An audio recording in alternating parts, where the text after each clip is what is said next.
আমরা তো বিচারের বিষয়টাকে ওই জন্য সামনে আনছি, কারণ আওয়ামী লীগের বিষয়টা বিচারিকভাবেই সমাধান করতে হবে।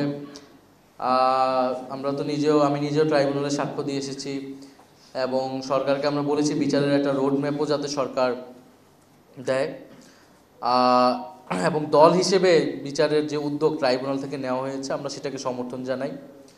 কারণ আমরা মনে করি এই যে গণহত্যা, এটা আসলে দল হিসেবে আওয়ামী লীগ অপরাধ করেছে, কেবল ব্যক্তি হিসেবে শেখ হাসিনা নয়। ভারতের বিষয়ে আমরা এটা আমাদের অবস্থান, আমরা মনে করি যে ভারত বাংলাদেশে আওয়ামী লীগকে সমর্থন দিয়েছে। এই গত 16 বছরে আওয়ামী লীগ যে মানুষের ভোটাধিকার হরণ করে, নানান জুলুম করে এবং গণহত্যা করে ক্ষমতায় টিকেছিল, এখানে ভারতের প্রত্যক্ষ এবং পরোক্ষভাবে ভারতের সমর্থন ছিল। ভারত যদি বাংলাদেশের সাথে ভালো সম্পর্ক চায় তাহলে অবশ্যই ভারতকে এই যে আওয়ামী লীগের চোখে বাংলাদেশকে দেখার নীতি, সেই জায়গা থেকে সরে আসতে হবে।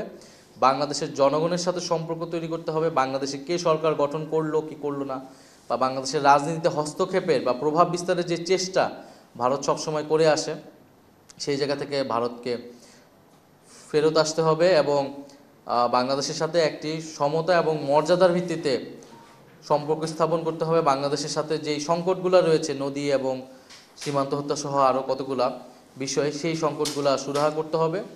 আর সবার আগে যেটা দরকার, জুলাই গণ অভ্যুত্থানকে স্বীকৃতি দেওয়া এবং গণহত্যাকারী কাউকে সেই দেশে ঠাঁই না দেওয়া।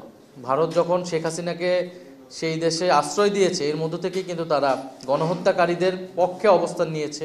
ফলে সেই জায়গা থেকে ভারতের সাথে যতদিন জুলাই গণ অভ্যুত্থান প্রশ্নে ভারত তার অবস্থান পরিষ্কার না করছে, বাংলাদেশের জনগণের কাছে নতুন করে সম্পর্কে হাত বাড়িয়ে না দিচ্ছে, ততদিন কিন্তু ভারতের সাথে সম্পর্ক শীতলতা থাকবে। এবং জাতীয় নাগরিক পার্টির জায়গা থেকেও যেমন এই বিষয়টা থাকবে, এবং বাংলাদেশের সামগ্রিক জনগণের জায়গা থেকেও ভারতকে তারা প্রতিবেশী রাষ্ট্র হিসেবে বা বন্ধু রাষ্ট্র হিসেবে গ্রহণ করতে পারবে না।